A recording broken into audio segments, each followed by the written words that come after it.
자, 이감 2회차 해설 진행을 할 건데, 이번 이감 첫 번째 독서 지문 같은 경우에는 구성이 좀 달라졌어요. 원래 인문이 세트 지문으로 나왔는데, 뭐 사회가 세트 지문으로 나왔죠. 이러한 좀 새로운 시도를 좀 해주고 있다. 오케이.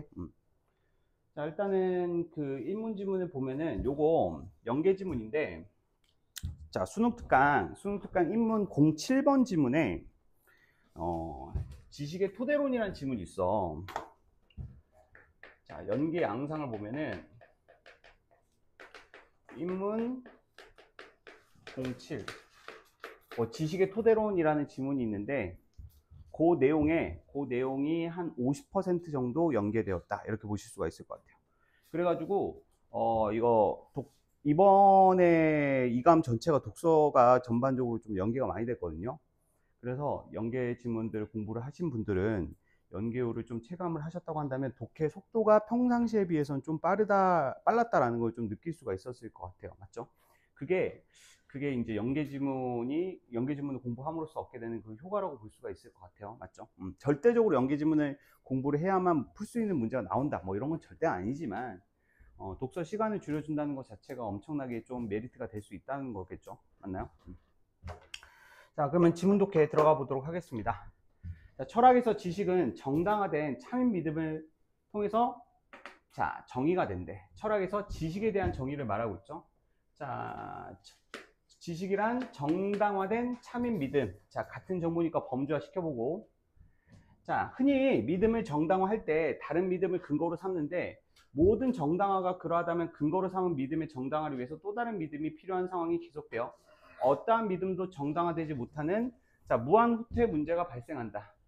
자, 무한후퇴 문제는 수특에 언급됐던 개념입니다. 맞죠?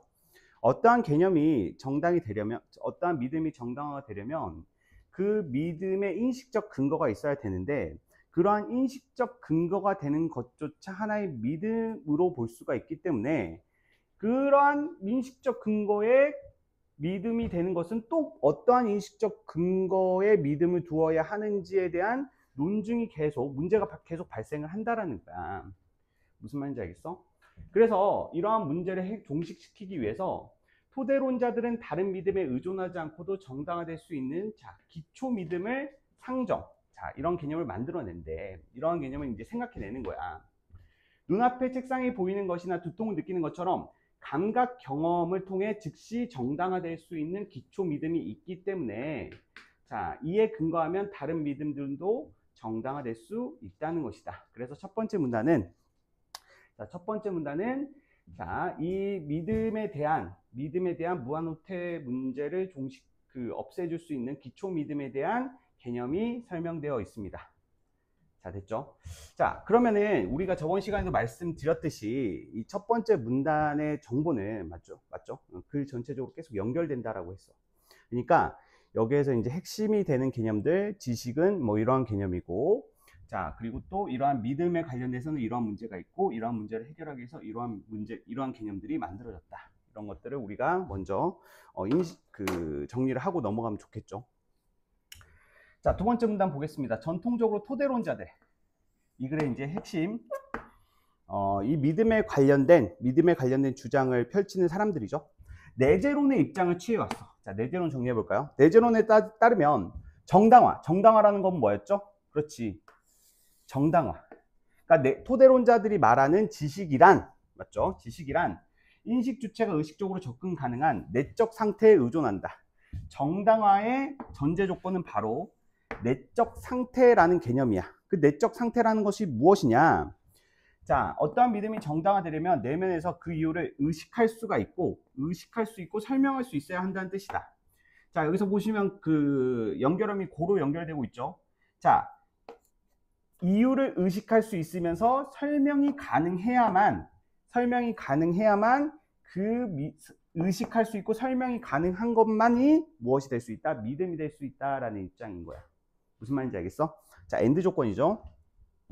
자, 이는 우리의 실제 인식 활동과는 무엇이 있다? 괴리, 좀 떨어져 있다라는 거야. 문제점에 대해서 언급을 하는 거죠. 문제점. 자, 어떤 문제점이 있느냐? 예시가 쭉 나오고 있어. 우리가 어떠한 것을 알고는 있지만 그것을 제대로 설명하지 못하는 경우, 이러한 그 토대론자들이 취하고 있는 내재론의 관점에서는 그것을 지식이라 부를 수가 없는 것들이 있을 수가 있다는 거야. 근데 우리가 그것을 직관적으로 봤을 때는 명백하게 지식이라 부를 수가 있는 건데. 무슨 말인지 알겠어? 다시 한번 말해서 우리가 명백하게 지식이라 부를 수 있는 것들이 있어. 근데 이제 이러한 토대론자들이 취하고 있는 내재론의 입장에서는 그것을 지식이라 부를 수가 없는 것들이 존재하는 문제점이 있다라는 거야. 자, 중요한 거는 이게 이제 문제점에 해당되는 거니까 이 문제점에 대해서 해결책이 나오는 구조가 제시가 되겠죠. 해결책.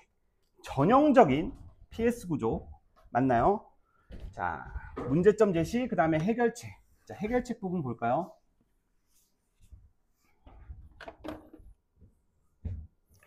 자, 이러한 한계를 극복하기 위해서 골드만은 자, 토대론을 유지한 채. 자, 별표 토대론을 유지한 채. 자, 토대론을 유지한다라는 것은 자, 위에서 언급됐던 지식 체계를 구성하는 개념과 그리고 전제 조건 이런 것들을 그대로 가지고 온다라는 거야. 거기에 플러스 신빙론이라는 개념을 추가했다라는 거예요. 자, 신빙론에 관련된 개념만 정리해서 범주화 시켜주고 관련된 문제에 대응하면 좋을 것 같아. 자, 신빙론이란 외재론에 따르면 정당화는 인식 주체의 내적 상태가 아니라 객관적 요소에 의존한다. 객관적 요소가 무엇인지 또 후술이 되겠지.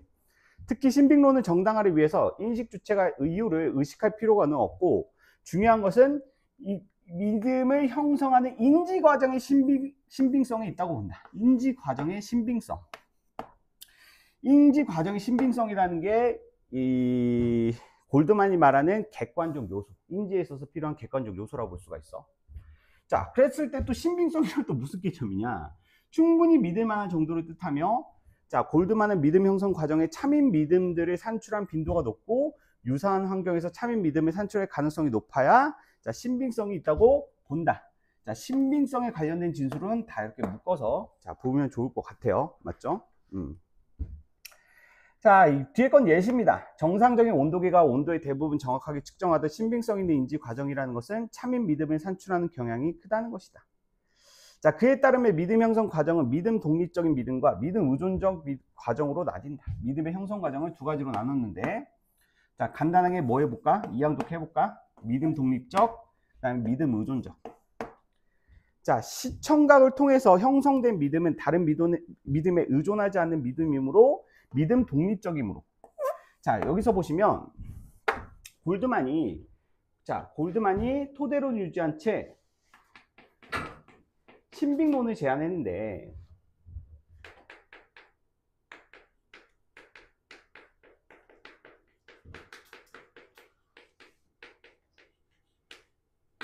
자, 신빙론은 기본적으로 토대론의 입장 위에다가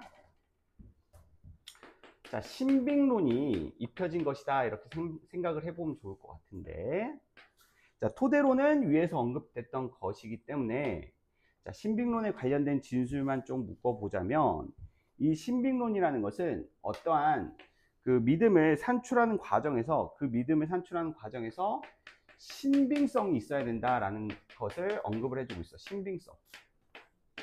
그랬을 때 이제 신빙성이 있는 인지 과정에서 참인 믿음을 산출하는 자, 그러한 믿음의 형성 과정을 보면은 자, 믿음 독립적인 과정과 믿음 의존적 과정이 나뉘는데, 자, 믿음 독립적인 믿음은 어떠한 믿음 같아? 위에서 언급됐던 다른 믿음에 의존하지 않는 믿음. 무슨 믿음과 연결이 돼? 이거는 기초 믿음과 연결이 된다라고 생각을 해주면 좋을 것 같아. 무슨 말인지 알겠어? 믿음 독립적인 과정에서의 믿음이 형성되는 과정은 자, 기초 믿음에 관련된 진술과 일치한다고 볼 수가 있어.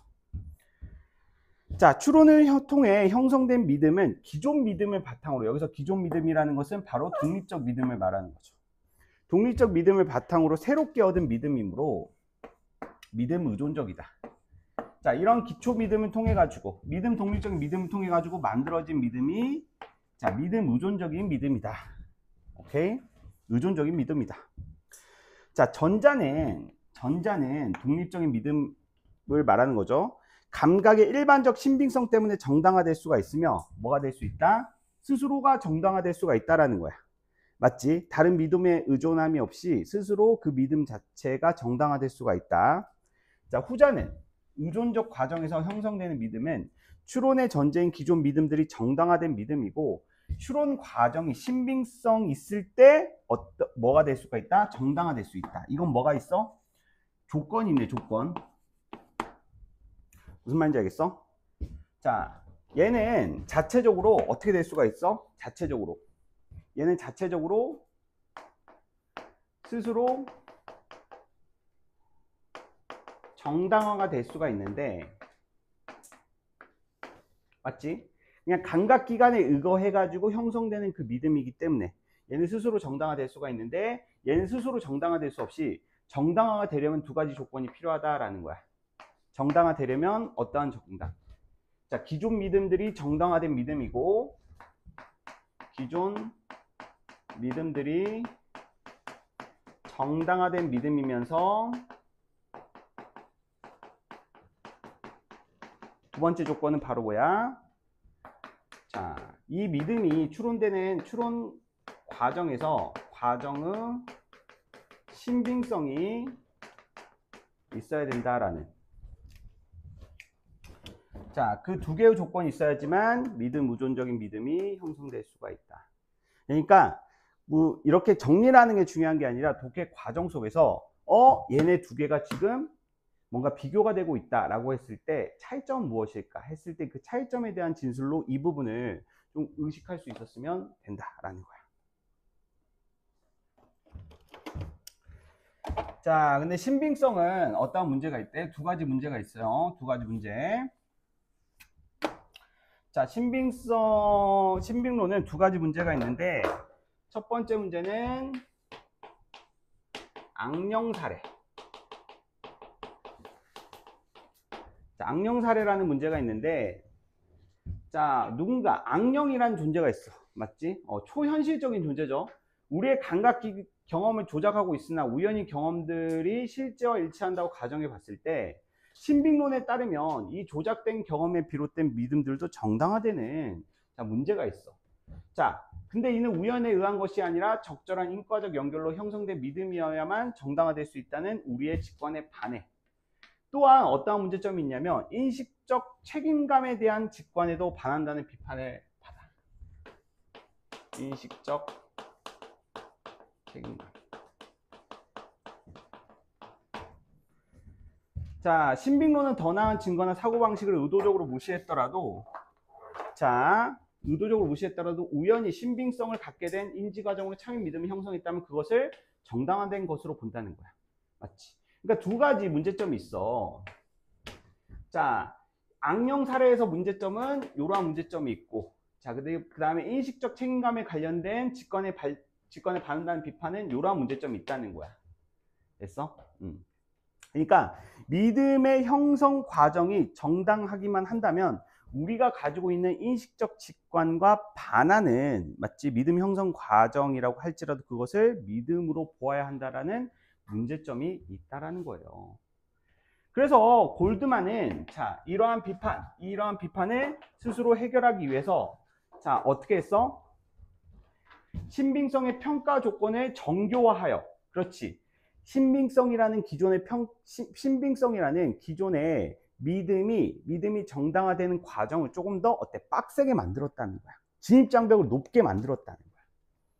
그래서 이를 문제에 대응을 했다. 자, 신빙성은 인위적 조작이 없는 자연적 환경에서 평가되어야 하고, 그렇지, 이 악령 사례를 해결하기 위해서, 악령 사례 케이스를 해결하기 위해서 무슨 조건? 그렇지, 이걸 해결하기 위해서 자연적 조건에 의해서 형성된 과정만 믿음으로 보아야 한다는 거고, 또 이러한 인식적 책임감에 의해서 만들어진 그렇게 정당화된 믿음들을 이제 해결하기 위해서 가능한 인지 과정들 중 가장 신빙성 있는 것만으로 믿음이 형성될 때 믿음이 정당화될 수 있다는 것이다. 자, 인지 과정 중 가장 신빙성 있는 믿음을 중심으로 믿음의 형성 과정을 설명할 때 이 각각의 문제가 해결될 수 있다라고 언급을 하고 있습니다. 자, 됐죠? 자, 철학자들 다시 한번 이 글을 정리하면은 이 철학자들이 언급하는 이제 지식이라는 것은 어떠한 믿음을 통해서 정당화될 수가 있는 것들을 말하는 건데, 정당화된 참인 믿음이라고 볼 수가 있는데, 그렇다면 그 믿음은 어떻게 정당화되는 것이냐라는 문제에서, 믿음에 대한 정당화의 문제는 이런 무한 후퇴 논증이 있기 때문에 모든 믿음들의 근거가 되는 기초 믿음이 있다는 것을 가정을 하고 믿음에 대한 논의를 이제 시작을 하고 있죠. 그러한 기초 믿음이 있다는 것을 이제 그 전제로 해서 이 철학자들 중 이제 내재론자, 토대론자들은 내재론의 입장을 통해 가지고 이 믿음의 형성 과정, 이 믿음의 정당화 과정을 이제 설명하려고 합니다. 그랬을 때 이 토대론자들이 믿음이 형성되는 그 조건, 그 정당화될 수 있는 그 과정을 이제 설명을 해주고 있는데, 근데 그거는 우리의 일상적 직관과 반하는 그런 것이 있다. 문제점이 있다. 그래서 이걸 해결하기 위해서 골드만이라는 형님이 신빙론이라는 토대론의 개념을 두면서 외제론적 관점을 가지고 와서, 맞죠? 이러한 문제를 해결하려고 했죠. 그 외제론적 관점 바로 신빙성이라는 개념이죠. 신빙성이라는 개념은 믿음을 이제 믿음 독립적인 믿음과 믿음 의존적인 믿음, 이 두 가지로 믿음의 정당화 과정을 이제 설명한 다음에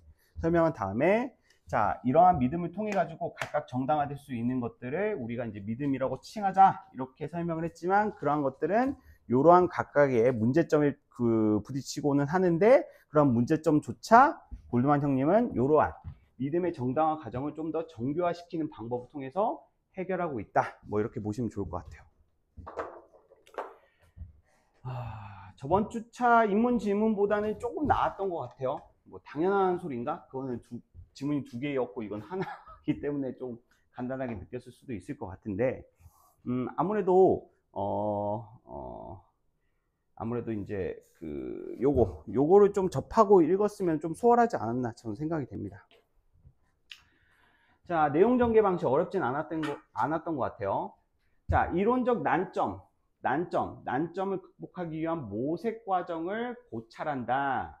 이론적 난점이라는 것은 이론이 반박되는 지점을 말한다고 볼 수가 있을 것 같아. 기본적으로 이제 토대론이 가지고 있는 문제점, 우리의 일상적 직관과 토대론에서 말하는 믿음의 형성 과정은 배치된다라는 그 문제를 해결하기 위해서 골드만의 신빙론이 나왔고, 신빙론 또한 이러한 우리의 각각의 인식적 직관과 반하는 이러한 난점이 나왔는데, 그것을 각각 극복하기 위한, 보완하기 위한 추가 개념이 계속 언급이 됨으로써 이러한 그 모색 과정을 고찰한다라는 진술이 허용될 수 있을 것 같습니다. 나머지 것들은 딱히 볼만한 것도 없을 것 같아요. 오케이? 넘어가겠습니다. 기초 믿음에 대한 이해로 가장 적절하지 않은 것은 부정 발문 문제니까 하나하나 소거를 한번 해봅시다. 감각 경험을 통해 정당화 여부를 즉각 확인할 수 있는 믿음이 이에 해당된다. 그렇지. 기초 믿음은 감각 경험, 우리가 눈으로 보거나 귀로 듣는 것들은 다른 증명이 필요하지 않죠. 맞죠? 그렇게 들리고 우리가 그렇게 보인다는 것을 어떻게 뭘 증명을 해. 맞지? 지문에 나와 있습니다. 정당화되지 않는 믿음에도 다른 믿음을 정당화해 줄 수 있는 믿음을 일컫는다. 기본적으로 기초 믿음은, 맞죠? 다른 믿음에 의거하지 않고 스스로를 정당화시킬 수 있는 그 믿음을 말해요. 맞죠? 생각보다 어렵지 않은 진술이었던 것 같습니다. 나머지 빠르게 볼게요. 무한후퇴 문제를 극복하면서 정당화를 설명하기 위해서 상정할 수 있는 믿음을 일컫는다. 무한후퇴 문제는 그러니까 이런 개념하고 똑같아. 기출됐던 개념들을 보면은 어떠한 이론이 있어. 맞지? 어떠한 이론 A가 있어. 빛의 속도는 30만 킬로미터이다. 이런 식의 이론이 있어. 자, 그렇다면 그 이론을 증명하기 위해서는 어때? 이 이론을 증명하기 위해서는 실험적 요건이 있어야 되겠죠. 맞아? 빛의 속도를 측정하기 위한 장치에 관련된 근거가 있어야 된단 말이야. 근거. 그렇다면 이 근거가 있다고 한다면 빛의 속도를 측정할 수 있는 장치에 대한 내용이 나오고 있다면 이 장치가 그렇다면 정확히 작동을 할 수가 있는지에 대해서 또 설명하는 근거가 있어야 돼. 맞아? 그렇기 때문에 어떠한 한 이론을 증명해내기 위해서는 그 근거가 어떠한 근거가 필요하고 또 그러한 근거가 또 그 근거를 또 정당화시킬 수 있으려면 또 다른 근거가 필요하고 계속 뭐가 필요하다는 거야? 근거가 필요하다는 거야.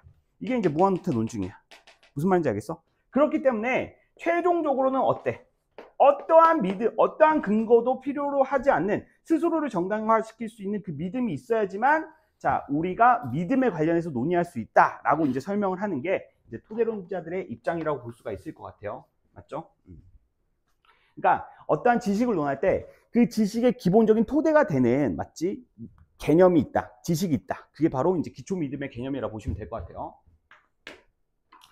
자, 골드만이 제시한 믿음 형성될 과정 중, 자, 믿음 독립적 과정을 통해서 형성되는 믿음. 자, 그렇기 때문에 이거는 연결해 줄 수 있으면 될 것 같아요. 맞죠? 만약에 2, 4번 선지가 바뀌었다고 한다면 조금 어려웠을 수도 있어요. 연결을 못했다고 한다면. 무슨 말인지 알겠어?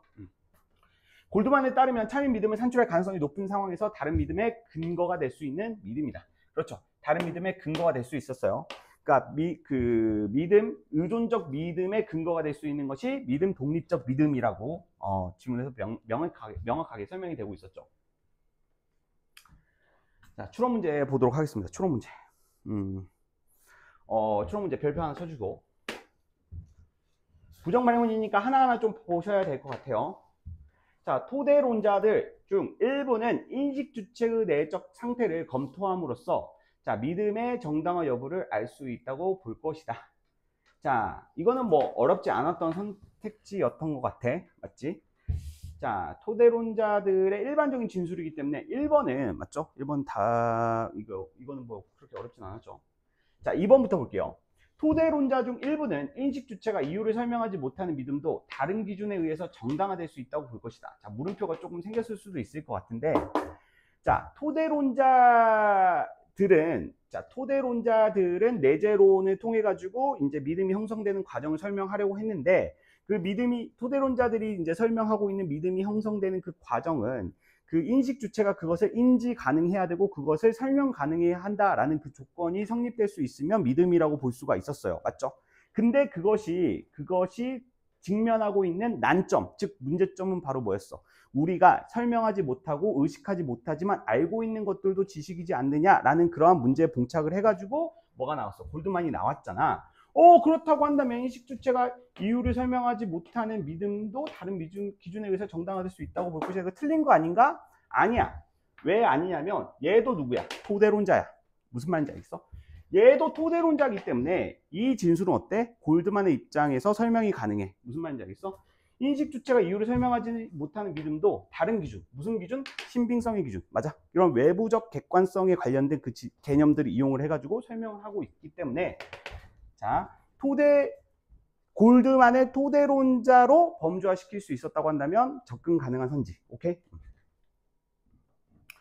자, 내재론자들은 어떤 수학적 명제가 왜 참인지 설명할 수 없는 사람은 그 명제에 대한 지식이 없는 사람이라고 볼 것이다. 왜 참인지. 그러니까 지식이라는 것은 참인 것을 정당화시킬 수 있는 것이라고 설명을 했어요. 그렇다면 참인 것을 설명할 수 없다고 한다면, 인지할 수 없거나 설명할 수 없다고 한다면, 그러면 어때? 믿음이 형성되지 못하는 상태, 지식이 없는 상태, 이렇게 보겠죠. 골드만은 자연적 상황에서 참인 믿음을 산출하는 경향이 가장 큰 인지 과정으로 믿음을 형성할 때, 자, 인식적 책임감을 충족시킬 수 있다고 볼 것이다. 자, 중요한 거는, 자, 요 정보를 요 정보를 이제 봐야 될 것 같은데, 자, 기본적으로 이제 인식적 책임감이라는 것은, 맞죠? 자, 이 신빙론의 비판하는, 자, 비판을 하는, 자, 입장이었어. 맞지? 자, 인식적 책임감을, 자, 인식적 책임감에 관련된 직관에 반한다는 그 비판을 극복하기 위해서 언급됐던 이제 골드만의 입장이 요 내용이었기 때문에, 맞죠? 자, 우리가 연결을 시켜 볼 수 있을 것 같아요. 자, 5번 보겠습니다. 5번. 자, 골드만의 신빙성의 평가 조건을 정교화함으로써 자, 우연히 신빙성을 갖게 된 인지 과정으로 형성된 믿음. 자, 우연히 신빙성을 갖게 된 인지 과정으로 형성된 믿음. 이게 정당화 되는 문제가 바로 비판의 대상이었잖아. 무슨 말인지 알겠어? 잘 보셔야 돼요. 우연히 신빙성을 갖게 된 인지 과정으로 형성된 믿음이 정당화되는 그 문제가 있기 때문에 우리의 인식적 직관과 반한다 라는 자, 비판이 있었어. 무슨 말인지 알겠어? 자, 여기서 보시면 인식적 책임감에 관련된 진술인데, 인식적 책임감에 관련된 진술은 바로 뭐냐면, 신빙론은 더 나은 증거나 사고방식을 의도적으로 무시했더라도 우연히 신빙성을 갖게 된 인지과정으로 참인 믿음이 형성됐다면 신빙론은 그것을 정당화된 것으로 보는 문제점이 있어. 맞지? 이러한 문제를 해결하기 위해서 이러한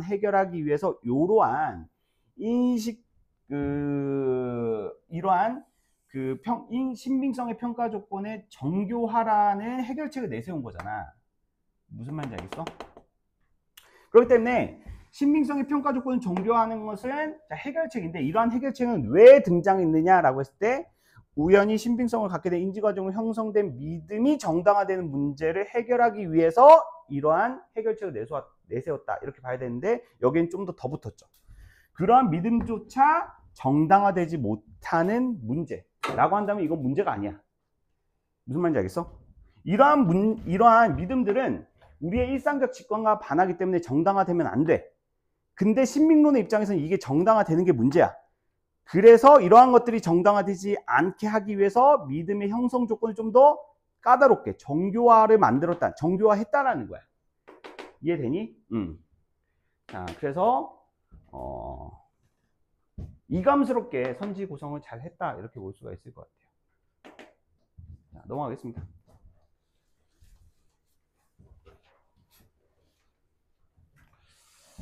자, 이것도 문제가 좀 괜찮은 것 같아요. 7번 문제 이것도 별표 하나 쳐주시고, 자, 다음의 사례 1, 3 중 하나를 택한 후 정당화 이론들의 근거에서 믿음의 정당화에 관련해서 논의해 보자. 자, 사례 1. 갑은 세 개의 전제로부터 논리적 추론을 거쳐 믿음을 얻었다. 자, 이 세 개의 전제로부터 믿음을 얻었다고 했을 때 이 세 개의 전제라는 정보도 뭐로 봐야 돼? 믿음 중에 하나라고 봐야 돼. 무슨 말인지 알겠어? 이것들도 각각의 믿음인 거야. 믿음. 이게 뭐 기초 믿음일 수도 있고, 맞지? 기초 믿음이 아닌 비기초 믿음일 수도 있고. 자, 여튼지 간에 전제들 중 하나는 참인 믿음을 산출하는 빈도가 극히 낮은 인지 과정을 거쳐 형성되었으나, 이게 무슨 말이야? 신빙성이 낮았다라는 거야. 맞아? 자, 결론은 신빙성 있는 추론 과정을 거친 참인 믿음이었어. 자, 오케이. 자, 그렇다면 갑에 대한 사례부터 하나하나 좀 털어볼까? 갑에 대한 사례. 자, 토대론에 따르면 갑이 논리적 추론을 거쳐 결론으로 참인 믿음을 얻었다는 점에서 그가 전제로 삼은 것들은 모두 기초 믿음임을 알 수가 있겠군. 자, 결론으로 참인 믿음을 얻었다는 것이 전제로 삼은 믿음들이 다 기초 믿음이라고 볼 수 있는 근거는 없어요.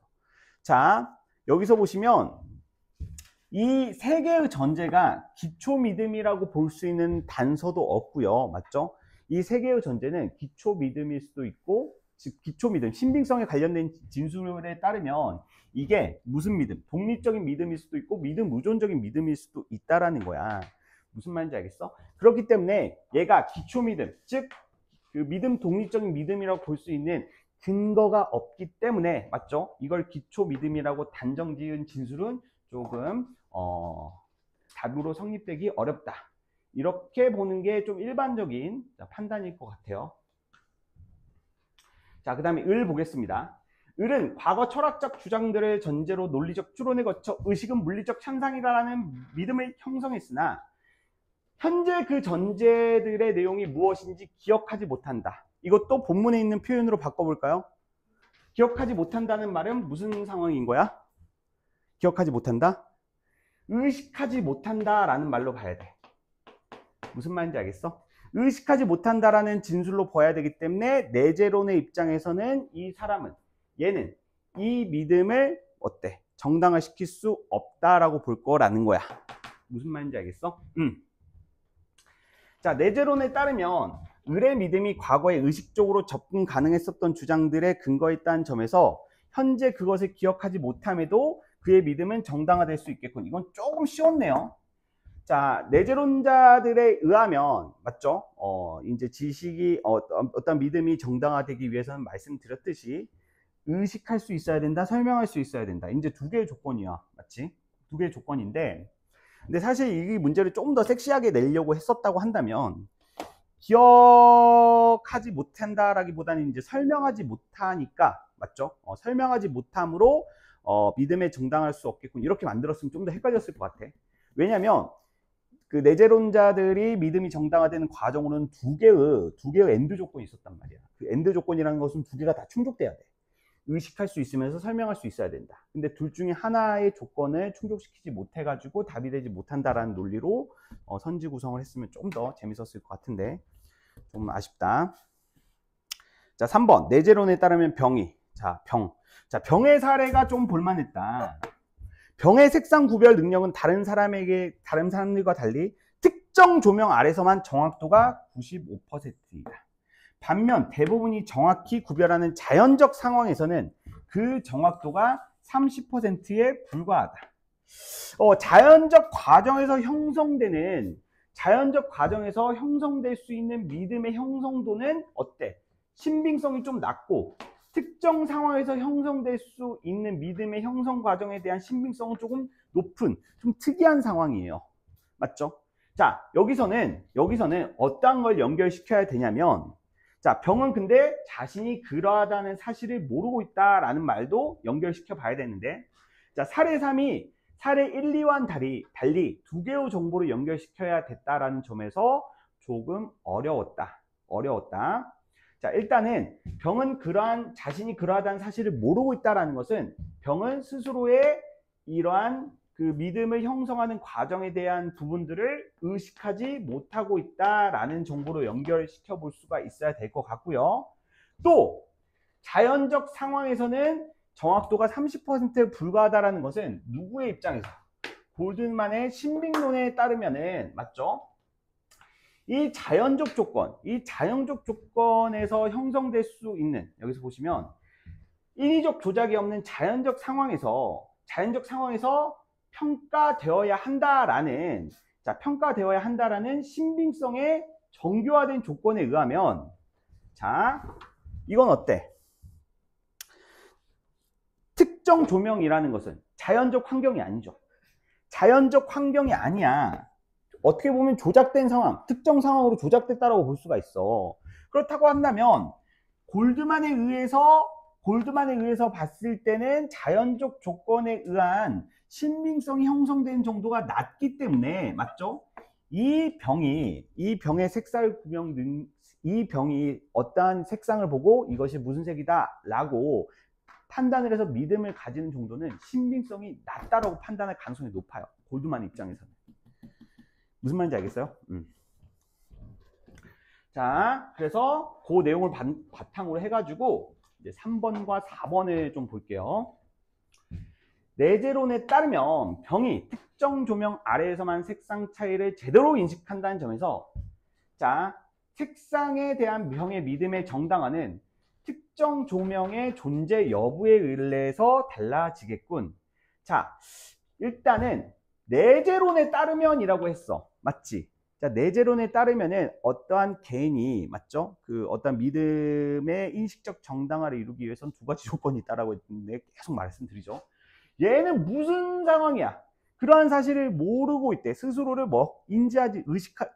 의식하지 못하는 상황에 놓여 있기 때문에 내재론에 따르면 이 병은, 자, 이러한 그 특정 조명의 여부와는 상관없이, 맞죠? 내부적으로 인식적 정당화를 이룰 수 없는 상태라고 보아야 할 것 같습니다. 이 조명과는 상관없이. 골드만의 신빙론에 따르면 갑이 전제로 삼은 믿음들 중에서 이게 답이었던 것 같아. 자, 갑이 전제로 삼은 믿음들 중에서 정당화되지 않는 믿음이 포함되어 있다는 점에서, 자, 그의 믿음은 논리적 추론을 거쳤음에도 정당화되기 힘들겠군. 자, 여기서 보시면 갑이 전제로 삼은 믿음. 자, 갑이 전제로 삼은 믿음 중에서는 정당화되지 않는 믿음이 포함되어 있죠. 어떤 게 포함되어 있어? 어떤 게? 자, 참인 믿음을 산출하는 빈도가 극히 낮은 인지 과정을 거쳐 형성되었기 때문에, 맞죠? 이거는 뭐가 낮다? 신빙성이 낮은, 맞죠? 믿음이라 볼 수가 있어. 자, 이러한 신빙성이 낮은 믿음이 포함되어 있다라는 점에서 그의 믿음은, 자, 정당화되기 힘들다라고 주장을 할 가능성이 높겠죠.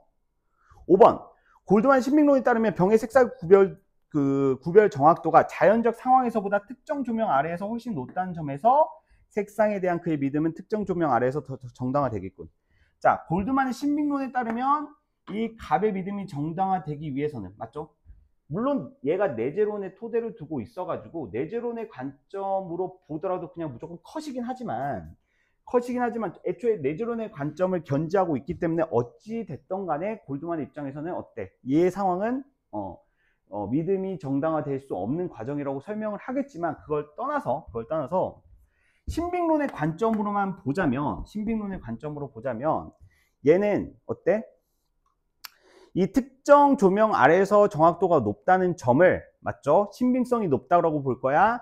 아니면 자연적 상황에서 인식의 그 색상의 정확도가 30%에 불과하다는 이 30%의 수치에 좀 더 신빙성의 수치를 높게 둘 거야.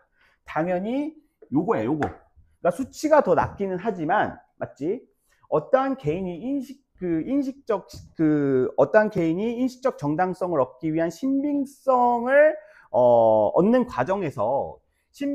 과정에서는 좀 그 인위적 상황보다는 자연적 상황, 이 자연적 상황에서 형성되는, 자, 자연적 과정에서 형성되는 신빙성을 골드만은 중요하게 여길 것이므로, 그렇게 중요하게 여기는 자연적 상황에서의 정확도가 낮기 때문에, 맞죠?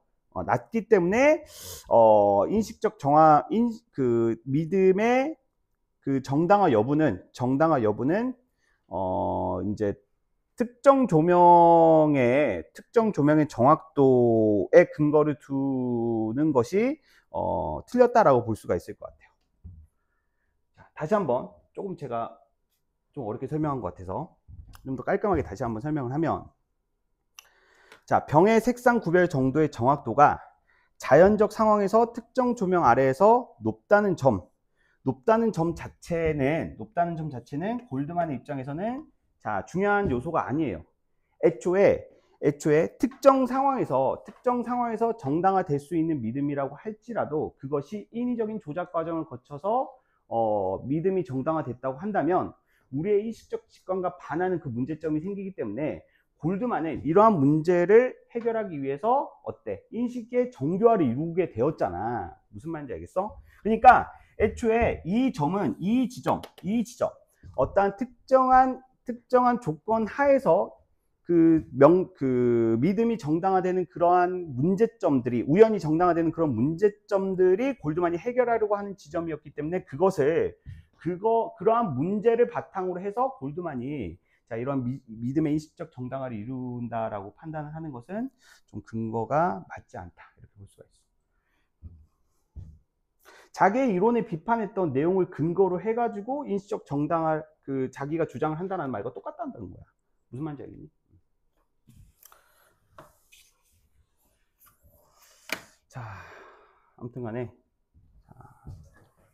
이 정도로 보고 넘어가겠습니다. 자, 두 번째 과학지문. 자, 과학지문 생각보다 금방 끝날 것 같아요. 과학지문. 자, 과학지문은, 자, 보시면은 거시독해를 초반에 좀 잘할 수 있었다고 한다면 금방 문제가 좀 해결되지 않았나, 이렇게 생각이 돼요. 일단은 이제 이 과학지문을 보시면 초반에 식물이 질병을 유발하는 병원체로부터 항원이죠. 이런 항원으로부터 살아남기 위한 방어 기작. 방어 기작이라는 건 뭐냐면 방어 기작, 기제가 뭐야? 메커니즘이야, 메커니즘. 자, 이러한 병원체, 항원으로부터 살아남기 위한 방어 메커니즘을 갖추고 있다. 그 방어 메커니즘 두 가지가 있대. 뭐? 수평적 저항성과 수직적 저항성으로 구별이 된대. 자, 일단은 이거 어떻게 하냐면 수평적 동그라미, 수직적 세모. 자, 수평적과 수직적 개념을 이양독해 할 거야. 이양독해 할 건데, 근데 이양독해가 이제 빛을 발할 수 있는 경우는 두 개의 정보가 한 문단 내에서 섞이게 되면은, 맞죠? 이 정보가 이제 그 정보 분류 방식이 기가 막히게 작용할 수가 있는데, 이 지문은 정보 제시 패턴이 조금 무난했어요. 그러니까 문단별로 나눠서 설명이 되어 있었기 때문에, 맞죠? 그렇게 어렵지는 않았다라고 볼 수가 있을 것 같아. 맞지? 선생님 진짜 어렵지 않았나? 네, 이 정도 과학 지문은 매우 쉬웠다. 이렇게 판단할 수 있을 것 같아요. 자, 수평적 저항성은 숙주 식물을 괴사시킨 후 영양분을 섭취하는 살생영양 병원체에 주로 대응하는 저항성으로 다양한 병원체에 대해서 비교적 광범위하게 나타난다. 그와 달리 수직적 저항성은 자, 식물을 감염시켜 숙주 식물이 살아있는 상태에서 중식하며 기생하는 기생영양 병원체에 주로 대응하는 저항성으로 각 병원체에 특화되어 대응하는 R 유전자들에 의해서 좁은 범위로 나타난다. 너무 명백하게 대응하고 있어요. 맞죠? 너무 명백하게 대응을 하고 있고, 그러니까 이 지문 같은 경우에는 난도가 좀 쉬웠던 게 뭐냐면, 보통 첫 번째 문단에서 이제 그 중심 정보로 나왔던 것들은 이제 두 번째, 세 번째, 네 번째 문단에서 반복되지 않고 그냥 은유적으로 연결만 시켜 줌으로써 어렵게 만드는데, 여기서는 해당 정보들이 다 두 번째, 세 번째 문단에서 또 한 번 언급이 되는 식으로 해가지고 다소 이제 생물 지문을 좀 어렵게 생각할 만한 그 친구들을 좀 배려하는 느낌이 있지 않았나.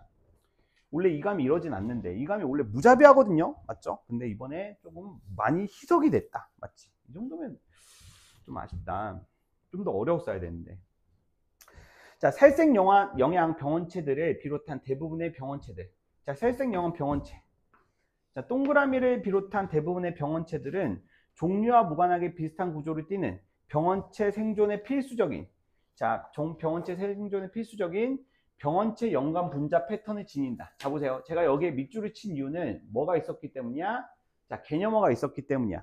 개념어에 관련된 진술은 다 밑줄로 연결을 시켜줘야 돼요. 왜냐하면 개념어는 아주 높은 확률로 선지에 등장합니다. 그게 답이 되는지 여부와는 좀 무관하게 선지에 등장한다는 것만으로 우리는 표시를 해놔야 되겠죠. 자, 운동성 세균의 편모 단백질 구조가, 자, 운동성 세균의 편모 단백질 구조가 대표적인 병원체 연관 분자 패턴이다.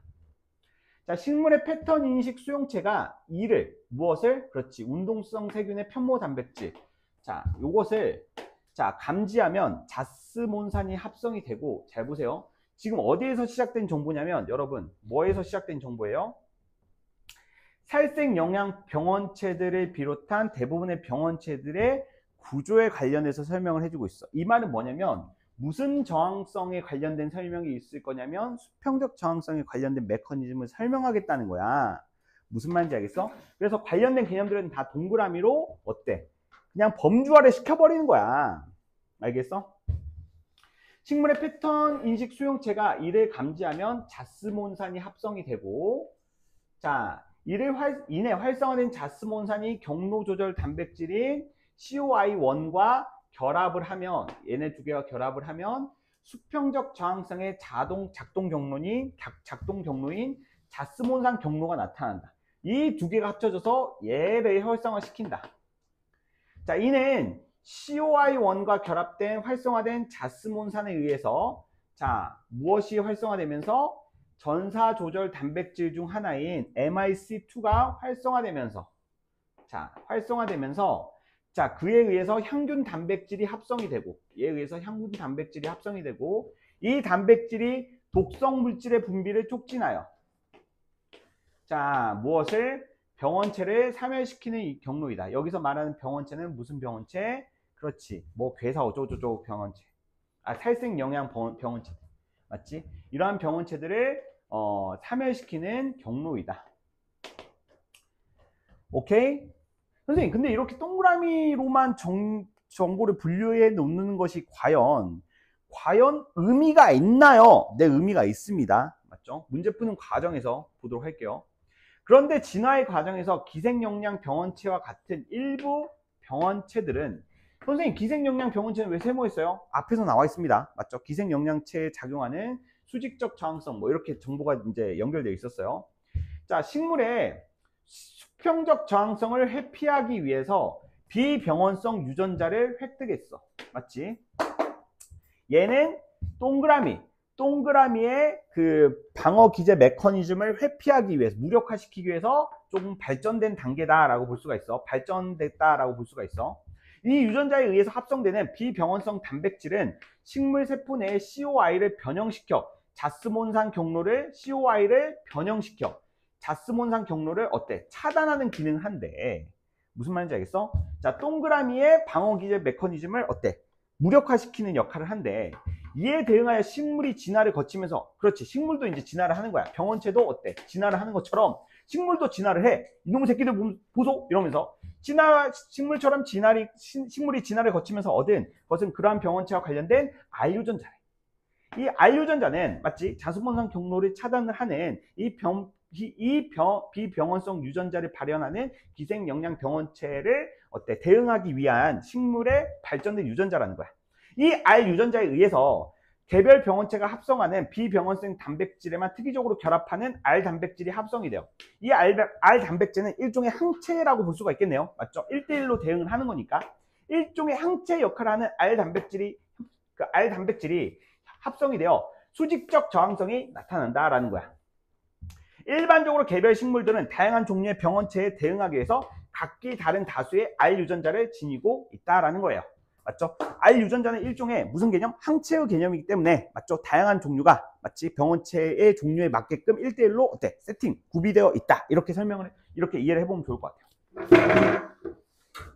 자, 계속 보겠습니다. 자, 네 번째 문단. 식물세포에 기생영양 병원체가 침투함에 따라서, 이건 세모였죠? 자, 비병원성 단백질이 감지가 되면 식물은 그에 대응하는 R유전자에 의해서 R단백질을 합성한다. 자, 그러면 비병원성 단백질과 결합한 R단백질에 의해서 살리실산이 합성이 돼요. 자, 수직적 저항성의 작동 경로인 뭐가 나타난다? 살리실산 경로가 나타난다. 자, 이는 살리실산에 의해 전사조절 단백질 중 하나인 MPR1이 활성화되면서 그에 의해서 일종의 단백질 분해 요소인 질병 연관 단백질이 합성이 되고, 자, 단백질이 합성되고 이 단백질이 질병 연관 단백질, 이 단백질이 자, 병원체를 분해하며 얘를 분해하며 참여시키는 경로래. 맞지? 한편 이 경로, 살리실산 경로를 말하는 거죠. 이 경로와는 별도로 비병원성 단백질이 감지되면 감염된 세포가 자발적으로 사별함으로써 병원체 증식을 막는 과정이 나타나기도 한다. 라는 말은 무슨 정보? 예외 정보이기 때문에 묶어주기만 하고요. 자, 자연 상태에서 식물은 다양한 병원체들에 노출되어 있습니다. 다양한 병원체들이라는 것은 동그라미, 세모, 다 합친 것들이라고 볼 수가 있겠죠. 그런 상황에서 자스몬산 경로와 살리실산 경로가 서로 돕는 관계에 있는 것처럼 보이나 실제로는 기량작용이 나타난다. 자, 기량작용만 읽으면, 자, 독해 끝이죠. 기량작용이란 두 요인이 동시에 있을 때 서로 그 효과를 상쇄시키는 것을 말한다. 상쇄? 자, MPR1은 자스몬산 경로에 의해서, 자, MPR1은 세모였죠. 세모는 자스몬산 경로는 동그라미였어. 맞지? 자, 세모는 동그라미에 의해서 억제에 관련하고, 자, MYC2는 동그라미였죠. 야, 동그라미는 세모의 억제에 관여를 한다. 이 두 개가 서로 각각의 경로를 상쇄시키는 역할을 수행한다 라고 볼 수가 있을 것 같아. 이러한 기량작용은 한정적인 방어 자원으로 여러 유형의 병원체들에 대응을 할 때 효과적이래. 맞지? 그러니까 동그라미에 해당되는 병원체가 들어오게 되면은 무슨 경로가 활성화돼야 돼? 자스몬산 경로가 활성화돼야 되겠죠. 그러면은 세모 경로는 잠시 비활성화 시켜놓고, 그리고 세모에 해당되는 병원체가 침투하게 되면은 동그라미 경로는 비활성화시키고 세모 경로는 활성화시키는 방식으로, 맞죠? 그런 식으로 여러 유형의 병원체들에 대응할 때 효과적이래. 두 유형의 저항성이 그때그때 최적의 상태가 되도록 기량작용에 의해서 조절이 되는 것이다. 자, 요렇게 독해를 해놓고 나서 자, 문제 대응을 한번 해보도록 하겠습니다. 자, 1번. 대부분의 병원체들이 지니고 있는 병원체 연관 분자 패턴은 병원체의 생존에 필요한 것이다. 자, 병원체 연관 분자 패턴은 어떻게 돼 있어? 자, 이렇게 작은 따옴표가 되어 있죠. 개념어 표시가 되어 있다는 것은 지문에 그대로 언급되어 있다는 거고, 지문에 그대로 언급되어 있는 그 작은 따옴표는 하나밖에 없었던 걸로 기억하는데, 그것은 밑줄 친 정보와 연결이 되어 있었어야만 된다라는 거야. 맞지? 병원체의 생존에 필수적인 구조를 지니고 있는 어쩌고저쩌고 이렇게 되어 있기 때문에 요거는 금방 연결해 볼 수 있으면 좋을 것 같습니다. 자, 식물의 패턴 인식 수용체는 동그라미였죠. 운동성 세균의 편모 단백질 구조를 감지하면 자스몬산이 형성이 된다. 합성이 된다. 자, 동그라미 정보였어요, 다. 일부 병원체는 진화 과정에서 살리실상 경로에 의한 사멸을 피하기 위해서 자, 무엇을 취득했다? 비병원성 유전자를 취득했다. 자, 보세요. 일부 병원체가 진화 과정은 동그라미의 과정, 세모의 과정이었죠. 맞아요? 살리실상 경로에 의한 사멸을 회피하기 위해서? 아니죠. 동그라미의 경로를 회피하기 위해서 자, 세모를 취득했다. 이렇게 봐야 돼요. 맞죠? 그러니까 살리실상 경로는 그 이후에 나오는 정보였어. 맞지? 그 이후에 나오는 정보였기 때문에 자, 우리가 이것을 어때? 기본적인 이항 독해만 해주실 수 있어도 좀 이상한데 이렇게 볼 수가 있었을 거야. 설령 3번을 보지 못했다고 하더라도 나머지 선택지들이 확실히 맞다라는 근거를 찾을 수 있다고 한다면 3번을 다시 볼 수 있는 기회도 있었겠죠. 그럼 4, 5번 보겠습니다. 식물은 여러 종류의 기생영양 병원체의 침투에 대응하기 위해서 각기 다른 R유전자를 지니고 있다. 기생영양 병원체 찾아보니까 세모였고 이것도 세모였어. 식물에서 전사조절 단백질 중에 하나인 MIC2는 COI1과 결합하여 활성화된 자스몬산에 의해서 활성화될 수 있다. 자, 보시면 얘네들은 다 동그라미 개념으로 대응할 수가 있었을 것 같습니다. 맞죠? 자, 넘어가겠습니다. 기억 니은에 대한 이해로 가장 적절한 것은 자, 기억은 동그라미, 얘는 세모. 자, 기억은 단백질 분해 효소들에 의해서 병원체들이 분해되어 자, 사멸하는 결과가 나타난다. 자, 단백질 분해 효소가 아니라 뭐였어? 그렇지, 독성물질이었죠. 독성물질. 얘는 독성물질을 분비한다고 했어. 단백질 분해 효소들은 자, 세모에 관련된 내용이었습니다. 오케이. 자, 니은은 식물세포로 침입한 병원체의 종류에 따라서 각기 다른 단백질이 합성되는 방식에 의해서 나타난다. 각기 다른 단백질이 합성되는 방식. 자, 여기서 보시면은 각기 다른 단백질은 바로 뭐였어? R단백질이었죠. R단백질은 병원체 종류에 따라서 1대1로 결합하는 항체의 개념이었다라는 거야. 그래서 종류가 많았다라고 언급이 되어 있죠. 병원체의 종류가 많으면 그 종류에 맞게끔 R단백질이 형성되어 있다. 이렇게 설명되어 있기 때문에 자, 답은 2번으로 보셔야 될 것 같습니다. 3번, 기억은 동그라미 세모와 달리 주로 숙주 식물이 살아있는 상태에서 기생하는 병원체는 세모에 관련된 정보였죠. 자, 세모는 동그라미와 달리 질병을 유발하는 다양한 병원체들의 침입으로 살아남기 위한 방어기작은 이 두 개의 모두 포함시킬 이 방어기작이라는 개념은 이 두 개의 개념을 다 포괄할 수 있는 개념이죠. 기억과 니은은 모두 비병원성 단백질에만 특이적으로 결합하는 단백질. 이건 바로 뭐였어? 결합하는 단백질. 이거 R단백질이었고 이거 세모의 개념이었죠. 맞나요? 자, 지문 독해나 문제풀이에 좀 오래 걸렸던 친구들은 맞죠? 이항 독해로 한번 다시 풀어보시기 바랍니다. 자, 10번. 자, 이것도 문제가 괜찮았던 것 같아요. 문제가. 사실상 우리가 실전에서 이거를 생각할 수 있었을까? 이러한 것을 중심으로 좀 보시면 될 것 같아요. 내가 이 문제에서 요구하는 사고를 할 수가 있었을까? 이 부분. 자, 식물의 입 마른 병을 유발하는 기생영양 병원체 A는 식물 B가 지니고 있는 R 유전자의 역할을 약화하는 방식으로 진화했다. 잘 보세요. 이게 정보를 좀 여기서 끊어줘야 되는데, 자, 지금 A라는 병원체가 B가 지니고 있는 R 유전자의 역할을 약화하는 방향으로 진화를 했다. 그리고가 아니라 그래서 이게 아니야. 어떻게 진화했냐면 이런 말로 이해를 했었어야 되거든. 무슨 말인지 알겠어? 그러니까 이것을 인과적 진술로 이해를 했다고 한다면 문제를 이해하는데 조금 시간이 오래 걸리거나 문제에 접근하지 못했었을 가능성이 있습니다. 그렇다면 이게 선생님 인과적 진술이 아니라는 것을 어떻게 알 수가 있을까요? 자, 일단 뒤에 있는 정보 볼게요.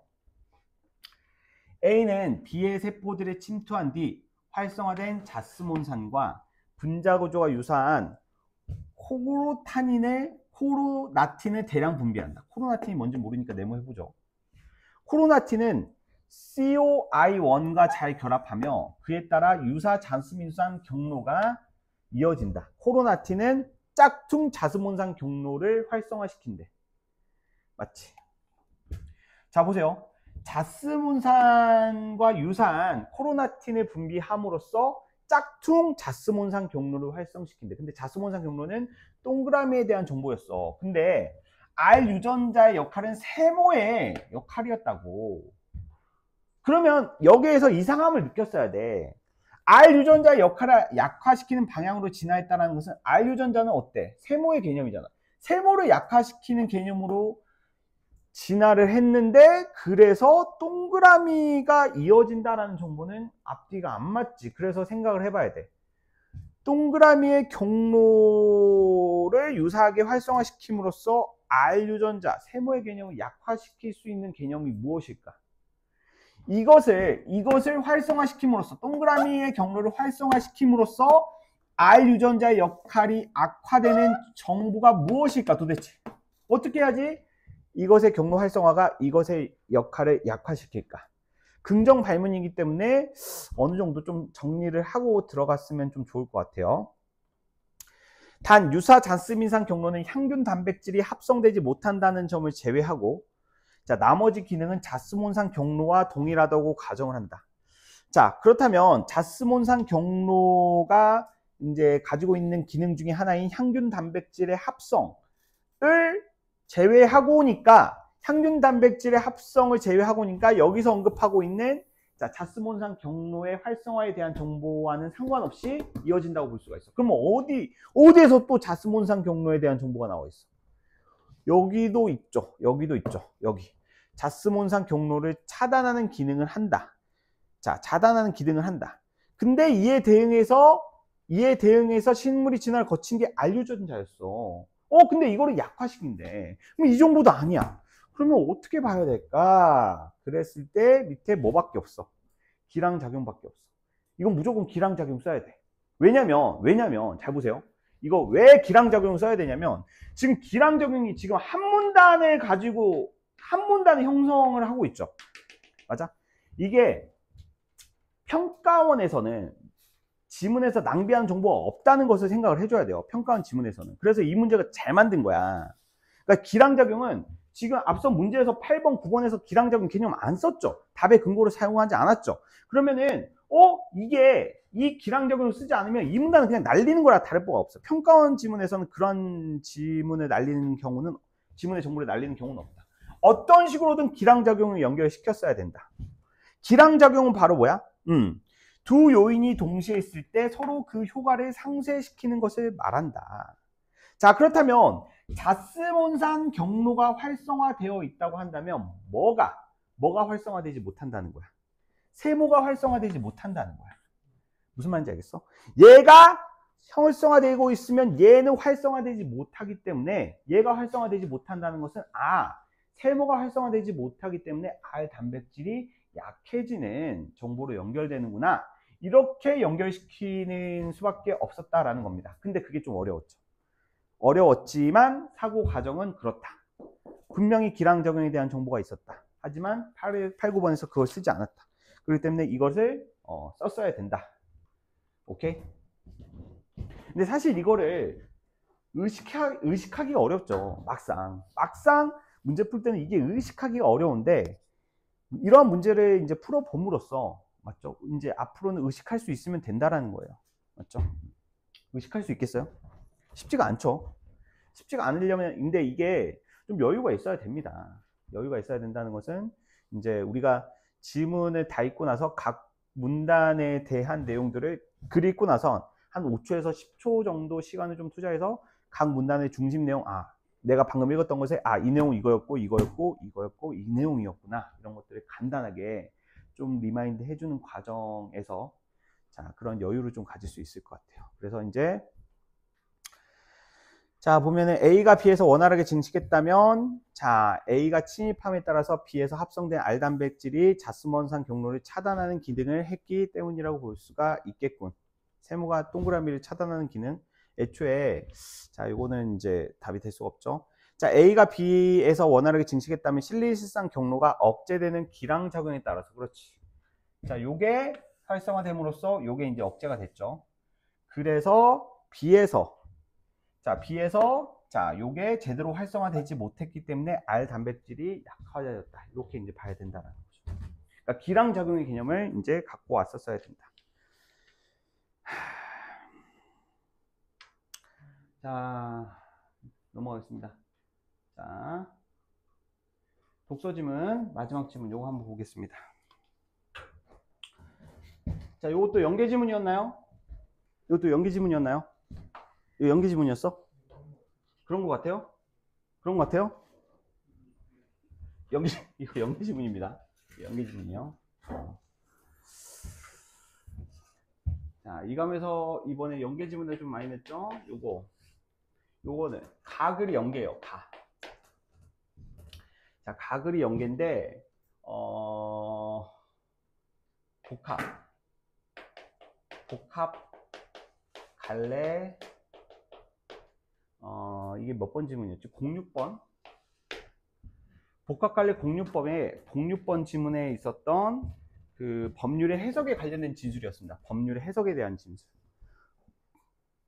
자, 법조문의 해석에 관련된 진술인데, 가글만 보면은 거의 그냥 토시 하나 안 틀리고 거의 백갱 수준이에요. 맞죠? 그래서 연계지문 공부하신 분들은 가를 독해하는데 1분도 안 걸렸을 것 같습니다. 한 30초면 독해했을 것 같아요. 맞죠? 이거 다 읽었던 내용들이라. 뭐 여튼지 간에 연계 여부와는 상관없이 보도록 하겠습니다. 자, 법관은 주어진 사안에 대해 어떠한 법조문이 적용되는지를 검토하고 그 법조문에 규정된 법률 효과를 발생시키기 위해서 판결을 내린다. 근데 사안과 관련된 구체적 사항이 법조문에 명시되어 있는 것은 아니어서, 자, 법조문의 내용을 규명하는 법 해석이 어떻게 이루어지느냐에 따라서 판결이 달라질 수가 있다. 자, 일단 가의 내용을 좀 보면은, 자, 첫 번째 문항에서 핵심 바로 뭐예요? 법 해석이에요. 법 해석. 자, 법 해석에 따라서 무엇이 달라질 수 있다? 자, 판결이 달라질 수 있다. 맞아? 자, 그리고 또 여기서 읽을 수 있는 정보가 또 있었어. 자, 법 해석에 따라서 판결이 달라진다는 정보는 누구나 다 읽었을 거야. 맞지? 법 해석을 왜 하는 거야? 왜 하는 거야? 왜? 자, 법 해석을 하는 이유에 관련된 진술을 찾아보세요. 왜 하는 거야? 왜? 아니야. 그러면 안 돼. 법 해석을 하는 이유가 뭘까요? 사안에 관련된 구체적 사항이 항상 법조문에 명시되어 있는 것은 아니기 때문에. 이게 바로 뭐예요? 법 해석을 하는 이유야, 이유. 그러니까 법조문의 내용이 모든 우리 일상생활에서 발생할 수 있는 일들에 대해서 어때? 적용이 될 수 있고 판결을 일관적으로 다 내릴 수 있다고 한다면 해석을 할 필요가 없어. 맞아? 해석을 한다라는 것은 바로 뭐냐면 법조문이 구체적인 사안을 다 어때? 해결해 주지 못하기 때문에. 맞지? 자, 사안과 관련된 사항은 자, 다 법조문에 담겨 있지 않다라는 거야. 맞아? 구체적인 판결을 내려야 되는 그 특정한 사안 있죠. 맞아? 그 사안이 다 법조문에 담겨 있지 않기 때문에 법관이 해석을 해야 된다는 거야. 이걸 해석을 해가지고 이러한 상황에서는 이렇게 적용하고 저렇게 적용하고 이렇게 해야 된다는 거야. 무슨 말인지 알겠어? 그렇다면 이 말이 또 의미하고 있는 바는 뭐냐면, 해석이 필요한 사안도 있을 것이고 해석이 필요하지 않는 사안도 있다라는 거야. 무슨 말인지 알겠어? 무슨 말인지 알겠어? 해석이 필요한 사안도 있고 해석이 필요하지 않는 사안도 있어. 이거는 수특에도 나와 있었어. 맞지? 수특에 나와 있는 내용을 바탕으로 하면은 뭐 수치나 수량과 같은 것들 맞죠? 수치나 수량과 같은 것들은 해석의 여지가 필요 없어. 그대로 그 숫자를 적용하면 돼. 하지만 그것을 제외한 것들은 해석을 해야 된다라고 되어 있었죠. 자, 법 해석의 방법으로 흔히 작용되는 것은 물리 해석이다. 자, 법 해석에 관련된 종류 첫 번째, 물리 해석. 물리 해석이라는 것은 무슨 해석? 그렇지. 문자 그대로의 해석. 맞지? 법조문 문헌 자체의 해석. 법조문 문헌 자체의 해석을 그대로 때려박는 게 물리 해석. 맞지? 문헌 자체로 해석 가능한 의미 내에서만 판결을 내리는 취지의 방법. 그러니까 법률 문장의 의미 내에서만 해석을 하라라는 거야. 그 말은 입법자가 만든 법률의 문헌에 법관이 구속되어야 한다라는 거야. 이 말은 무슨 말이야? 자의적인 해석을 하지 마라 해라. 자의적인 해석을 하지 마라. 창의성을 발휘하지 마라. 그냥 법률에 정해져 있는 내용대로만 판단해라 라는 거야. 자, 그런데 법조문은 개별적 사안들을 유형하여 추상적인 문헌으로 구성한 것이기 때문에 법조문의 특징이죠. 그 자체로는 의미가 불분명한 경우도 많아. 무슨 말이야? 해석이 필요한 경우가 많다라는 거야. 그럴 때에는 법조문이 속한 법체계 전체의 논리적 맥락에 의존해서 해석하는 방법인 체계적 해석도 가능하다. 자, 체계적 해석도 가능하다. 일종의 무슨 개념인 것 같아요? 보완 개념이죠. 맞죠? 이 물리적 해석만으로는 그 개별적인 사안에 법 해석을 적용하는데 한계가 있을 수밖에 없기 때문에 이제 체계적 해석까지도 고려가 된다. 체계적 해석이라는 것은 그 법조문이 속한 법체계 전체의 논리적 맥락에 의존해서 해석하는 방법이다라는 거죠. 자, 이는 각 조문이 별개로 존재하는 것이 아니라 다른 법조문들과의 연관성을 지님으로 전체적인 맥락 속에서 유기적으로 해석해야 된다는 점을 고려한 것이다. 체계적 해석이라는 것은 다른 법조문을 고려해서 해석을 하는 것. 됐어? 그 어떤 특정한 법 하나만 가지고 조지는 게 아니라 그 법조문과 의미적 맥락이 비슷한 다른 법조문을 가지고 와가지고 이제 해석을 해가지고 해당 사안을 해당 사항을 이제 파악하려고 하는 거죠. 한편 법 해석의 과정에서는 법조문의 내재적 가치를 넘어서 입법 의도가 고려되기도 한다. 입법 의도. 자, 법조문에서는 제정 당시에 입법 의도가 반영되어 있으므로 그 의미가 명백하지 않을 때 입법자의 의도를 고려해서 해석하는 역사적 해석을 할 수 있는 것이다. 자, 역사적 해석. 역사적 해석이라는 것은 입법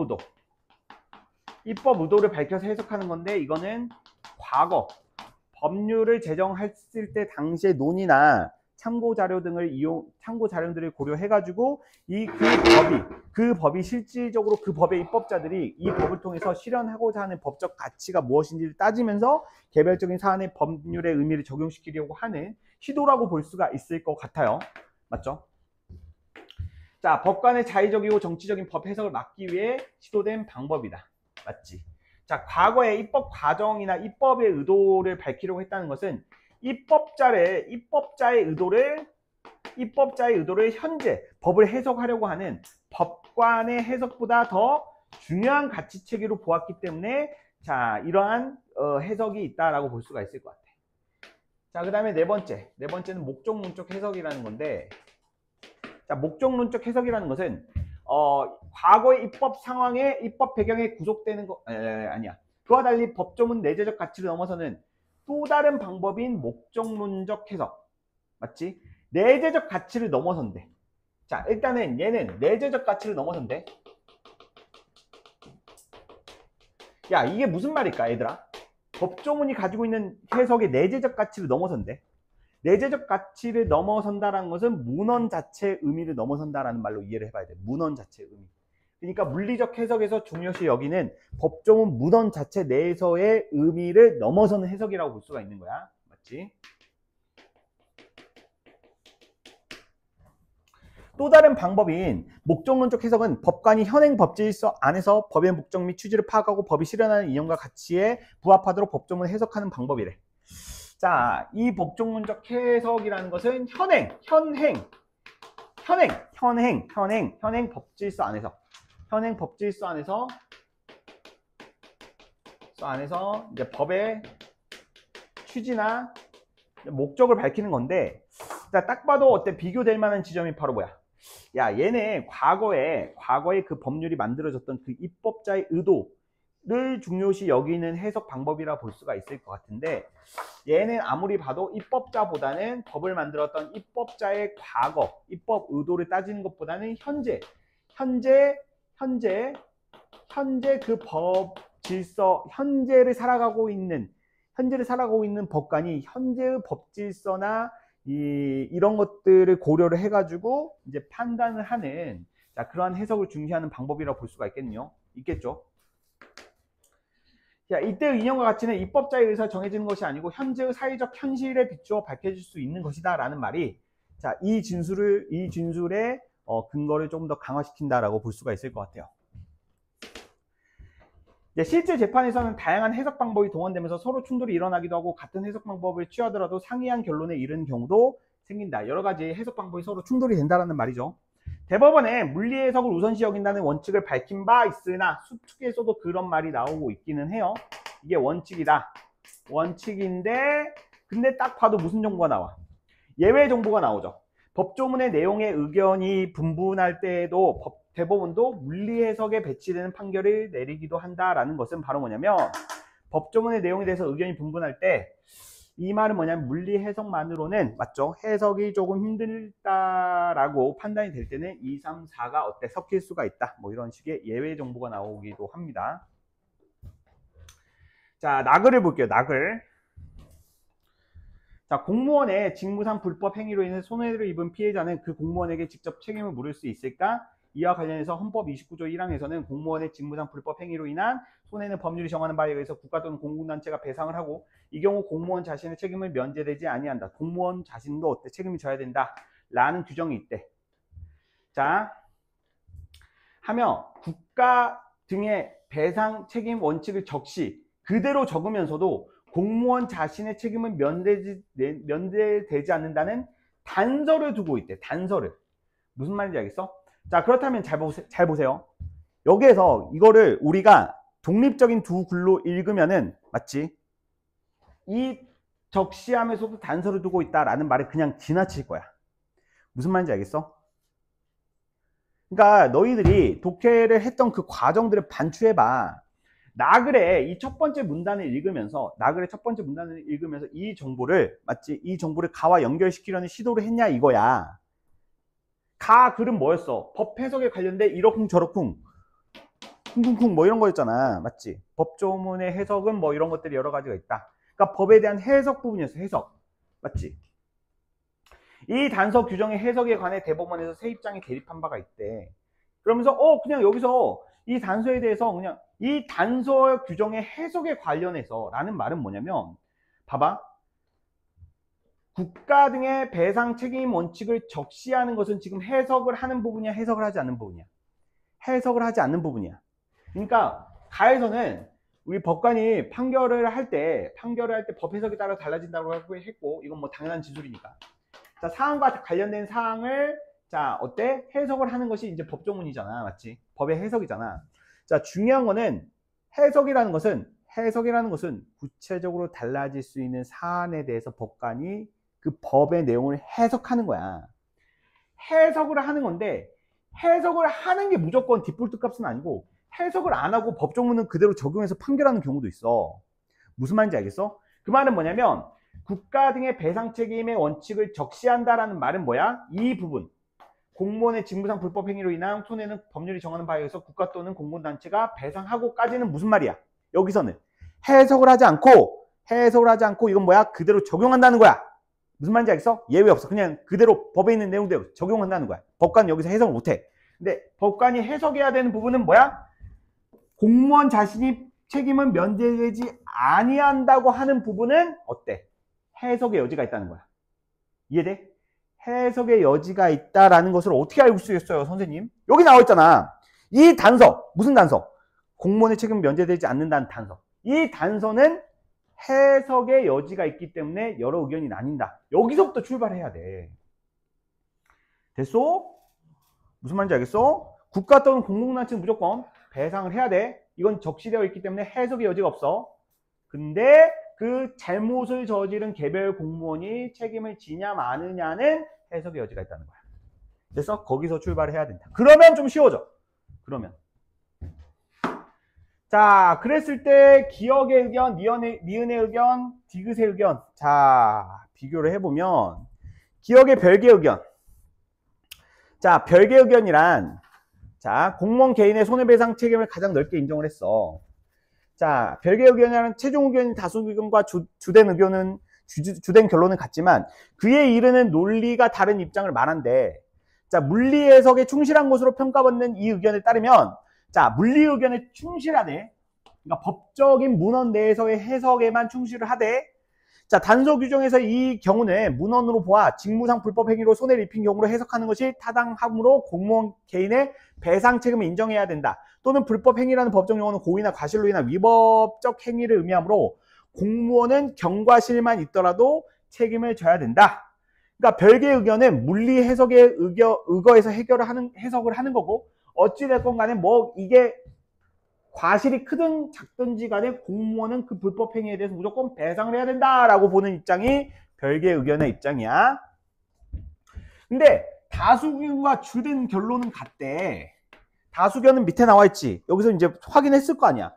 주된 결론은 같다라는 것은 공무원은 불법 행위에 대해서 개별 위법 행위를 저지른 공무원은 손해배상 책임이 있다라는 결론은 같지만 그 과정이 다르다고 했기 때문에 너희들은 딱 직감적으로 기업과 디귿을 비교해줘야 되겠구나 라고 생각을 하고 독해 목적을 좀 잡았으면 좋았다.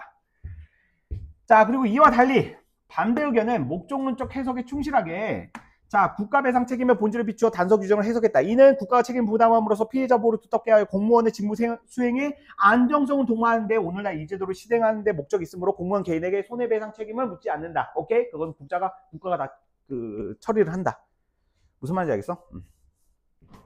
그러니까 어찌됐든 간에 반대 의견은 자, 이제 불법 행위를 저지른 공무원 개인이 처벌을 받지 않는다는 것을 설명하는 목적론적 해석에 대한 정보. 자, 뭐 크게 어렵진 않았던 것 같고 다수견 볼게요. 다수견은 이제 기업과 비교를 해야 되겠죠. 직무 수행의 안정성 도모라는 취지 외에도 공무원의 불법 행위를 제재하려는 취지가 헌법 조항에 담겨 있다고 봐. 자, 직무 수행의 안정성 도모라는 취지 외에도 자, 공무원의 불법 행위를 제재하려는 취지, 두 개의 취지가 나오고 있죠. 맞아요? 그러니까 여러분들이 이제 독서를 조금 더 디테일하게 조금 더 잘 보시려고 한다면 정보를 나열되는 정보를 잘 파악을 해야 돼요. 맞죠? 두 개의 취지가 있다는 거야. 두 개의 취지가 헌법 조항에 담겨 있어. 자, 목적문적 해석에 따라 단서 규정에 책임의 손해배상 책임이 포함된다고 보았습니다. 1번과 2번의 취지 중 무엇을 중시할지는 규칙 사유에 따라서 결정이 된다. 그러면 어때? 이거 뭐로 해야 돼? 이항독해야 된다는 거야. 무슨 말인지 알겠어? 규칙 사유에 따라서 동그라미가 적용될 수 있고 세모가 적용될 수 있다는 말이잖아. 그럼 무조건 이제 이항독해 해줬어야 된다는 말이야. 규칙 사유가 경과실인 경우와 달리 고의나 중과실인 경우에는 자, 불법 행위의 제재에 무게를 두어야 한다는 것이다. 불법 행위의 제재에 무게를 두어야 된다는 것은 중과실일 때는 세모의 취지를 적용시켜서 처벌을 한다라는 거야. 그럼 반대로 규칙 사유가 경과실인 경우는 어때? 직무 수행의 안정성 도모라는 취지에 비추어서 어떻게 한다는 거야? 직무 수행의 안정성 도모는 위에서 나와 있듯이 뭐야? 책임을 묻지 않는다. 무슨 말인지 알겠어? 그래서 규칙 사유가 경과실인 경우에는 처벌 안 돼요. 중과실인 경우에는 처벌합니다. 이런 차이가 있다는 거예요. 1번 정보와 기억 정보와. 됐어요? 다수견은 연관된 법률인 국가배상법을 참조하여 체계적 해석에 입각하여 판단한 결과이기도 한다. 맞지? 자,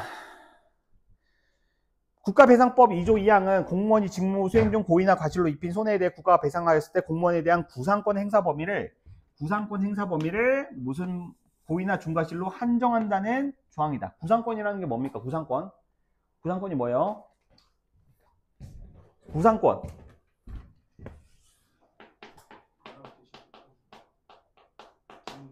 그렇지. 사용자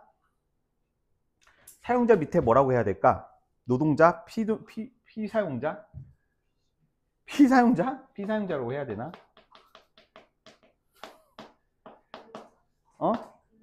근로자? 그러니까 좀 더 광범위한 범위로 써야 될 것 같아. 피고는 안 돼. 피고인은 안 돼.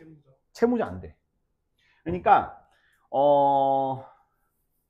지배와 피지배로 갈게요.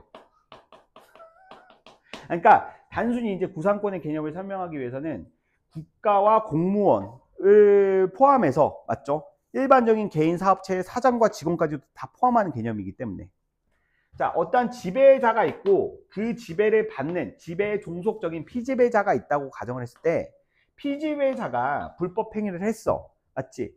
나는 고깃집 사장이고 너희들은 다 고깃집 알바야. 맞지? 너희들이 막 내 고깃집에서 열심히 알바를 하는데, 진이가 막 고기 불판을 이제 옮기다가 미끄러져가지고 고기 불판을 이제 손님 얼굴에다가 던져버렸어. 그래가지고 그 손님이 얼굴에 화상을 입었단 말이야. 자, 알바의 귀책 사유로 인해서 발생한 피해에 대해서는 누가 이제 보상을 해주는 거야? 사장인 내가 먼저 보상을 해주는 거야. 무슨 말인지 알겠어? 사장인 내가 먼저 보상을 하고, 그 보상을 해주면서 피해 보상 금액을 줬을 거란 말이야. 피해 보상 금액을 내가 지불했겠지. 그 금액을 누구한테? 내가 진이한테 이제 삥 뜯어내는 거야. 맞아? 먼저 보상을 하고, 먼저 지배자가 그 피해 보상에 대한 금액을 먼저 지급을 하고, 그리고 귀책 사유가 있는 피지배자에게 그 금액에 해당되는 것들을 청구하는 것을 구상권이라고 합니다. 무슨 말인지 알겠어요? 이거는 국가와 공무원 관계가 아니라, 맞죠? 이 사적 기업에서의 그 고용과 피고용 관계에서도 쓰일 수 있는 광범위한 개념이기 때문에 알아두시면 좋을 것 같아요. 여튼지 간에 국가가 먼저 이제 배상을 해주고, 그 다음에 공무원에게 구상권 청구를 한다는 것은 국가가 그 피해자에게 피해 보상한 금액만큼 공무원에게 다시 청구를 한다는 거야. 어떻게 청구할까? 월급을 깎겠죠. 맞아? 원천징수니까. 맞지? 원천징수 해가지고 얼마 안 되는 월급을 그냥 가져가 버리는 거야. 이때 구상권이란 채무자를 대신해 채무를 변제한 국가가 채무자인 공무원에게 상환을 요구할 수 있는 권리이다. 근데 제가 말씀드렸듯이 구상권은 폭넓게 인정될 수 있다는 거 맞나요? 이 조항에 비추어 헌법 29조 1항을 통일성 있게 해석을 하려면 공무원의 배상 책임을 인정하기 위한 조건도 동일하게 해석해야 된다는 것이다. 자, 구상권 얘기 나와서 말인데, 구상권은 정말 폭넓게 인정이 됩니다. 인정이 된다는 것은, 예를 들어서 보험 사기 있죠. 보험 사기. 어떤 사람이 보험금을 받았어. 보험금을 사고 난 척 해가지고 보험금을 받았는데 알고 보니까 보험 사기였어. 맞지? 그럼 보험사는 이미 지급된 보험금에 대해서 무엇을 청구할 수 있다? 구상권을 청구할 수 있어. 선생님, 근데 누가 피해를 받기 때문에 구상권을 청구할 수 있을까요? 피해를 본 사람이 누굴까? 그러니까 보험회사가 청구하는 그 보험 사기금을 청구하는 과정에서 청구하는 금액인 그 금액을 구상권이라고 하거든. 왜 구상권이라고 할까? 누가 피해를 받기 때문에? 구상권은 피해를 본 사람에게 먼저 피해 보상을 해주고, 그것을 피해를 입힌 사람에게 청구를 하는 거야. 무슨 말인지 알겠어? 그렇다면 사기보험 행각을 해가지고 사기보험금을 받은 사람에게 구상권 청구를 한다는 것은 도대체 보험회사가 누구에게 피해 배상을 했기 때문에, 피해 보상을 했기 때문에 청구하는 금액일까? 이게 구상권 개념에서 제일 어렵거든요. 왜 그럴까? 응? 그 보험에 포함되어 있는 위험 가입자들을 보상하기 위해서야. 무슨 말인지 알겠어? 봐봐. 보험 사기가 늘어나게 되면 어때? 보험 사기자가 가입했던 보험에 가입한 선량한 보험 가입자들은 사회 전체적인 보험료가 오르는 피해를 입게 돼요. 이해돼요? 무슨 말인지 알겠어? 자, 보험회사도 회사기 때문에 누군가가 자꾸 보험금을 타가면, 맞지? 보험료를 올릴 수밖에 없겠지.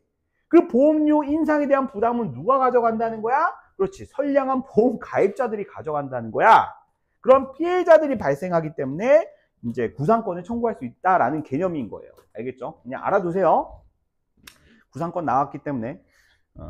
여튼지 간에, 자, 문제 한번 풀어보도록 하겠습니다. 자, 12번. 가나에서 모두 답을 찾을 수 있는 질문으로 가장 적절한 것은, 자, 이거는 고민하지 말고 가나 적어주시고, 맞죠? 가나 적어주신 다음에 이제 쪼로록 보시면 되겠죠. 자, 1번부터 판단하겠습니다. 자, 1번. 가부터 판단하거나 나부터 판단하거나 둘 중 하나 판단하면 될 것 같아. 맞지? 근데 우리는 방금 나를 읽었으니까 나를 기준으로 판단하면 좀 좋을 것 같아. 무슨 말인지 알겠어?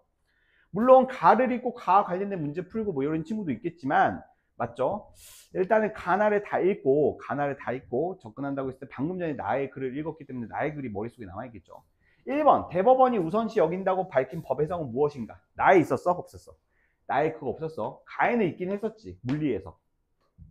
입법자의 의도를 고려해서 법을 해석하는 이유는 무엇일까? 입법자의 의도를 고려해서 법을 해석하는 것은 역사적 해석에 관련된 진술로서 가에는 있었고, 나에는 역사적 해석을 하는 이유에 대해서 설명되어 있지 않았어? 자, 대법원은 물리 해석과는 다른 논리로 최종 결론을 내린 적이 있나? 오케이. 자, 오케이. 자, 어디에 나와 있었어? 그렇지. 가의 마지막 문단에 나와 있기도 했었어. 맞지? 자, 대법원, 그리고 나에서는 물리 해석과는 다른 논리로 최종 결론을 내린 적이 있는가? 지금 보면은 나에서 해석하고 있는 이 내용들이 다 뭐예요? 물리 해석과 다른 논리로 해석을 하는 것들이죠. 맞아요? 그러니까 여기서 나 케이스 자체가 물리 해석과는 다른 논리로 이제 해석되는 케이스다라고 볼 수가 있을 것 같아. 무슨 말인지 알겠어? 자, 그리고 4번은 법원이 법 해석을 내릴 때 의사록과 같은 입법 자료를 참고하기도 하는가? 가에선 찾아볼 수 있고 나에는 없죠. 5번은 가에선 찾아볼 수 없고 나에서는 찾아볼 수 있을 것 같아. 왜냐하면 나가 구체적인 사례니까. 맞지? 자, 13번 보겠습니다. 13번이 조금 아까 전에 말했듯이 기준을 세우고 접근하지 않았으면 좀 까다로웠을 수 있는 문제였다. 자, 1번. 법조문은 추상적인 문헌으로 개별적인 사안을 각각을 규정한 것이다. 자, 보시면 법조문은 개별적인 사안들을 추상적인 문헌으로 규정한 것이기 때문에, 자, 이거는 어때? 선후관계 오류 됐어요.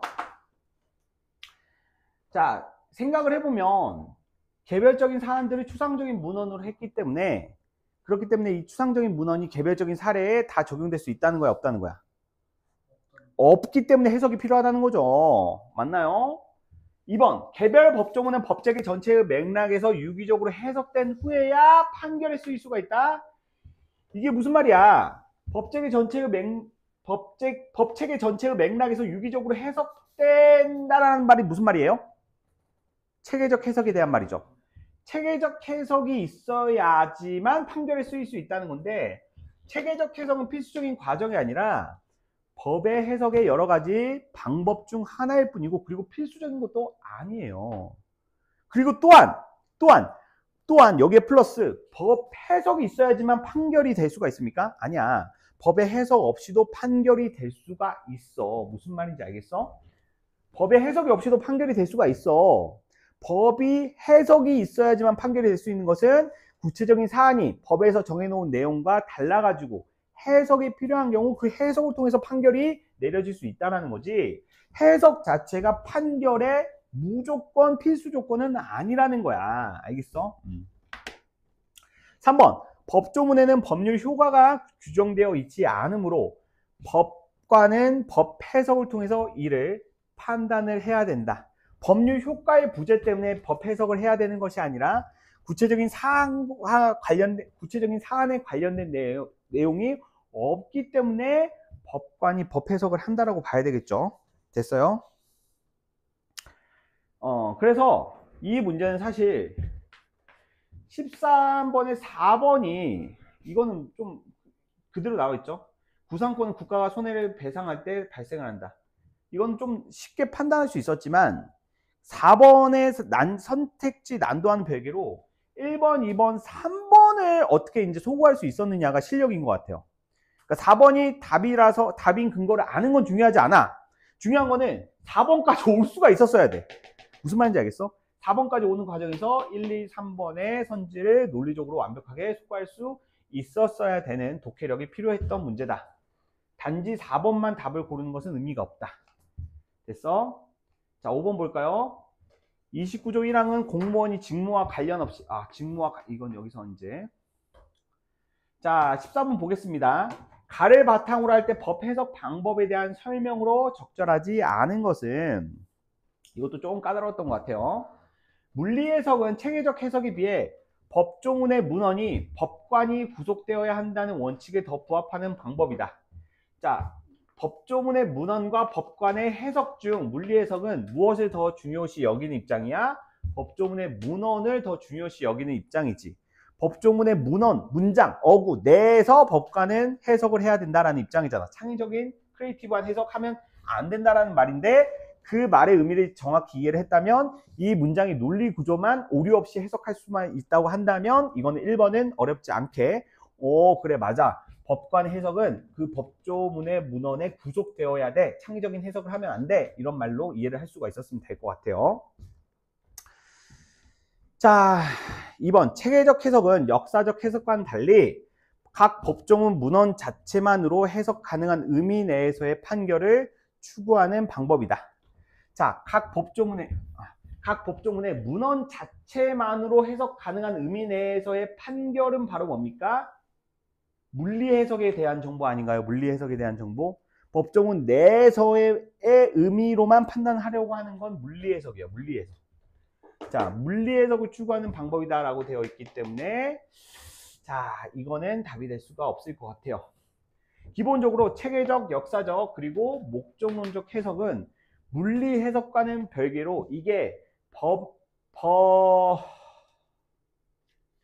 이 법률이 가지고 있는 이 문장, 내재적인 의미에만 한정지어서 해석을 하는 것이 물리적 해석이라고 한다면, 2, 3, 4번은 내재적 의미가 아니라 외재적인 의미의 것, 외재적인 것, 법조문 외의 것들을 이용을 해가지고 해석을 하는 방법이라고 볼 수가 있겠죠.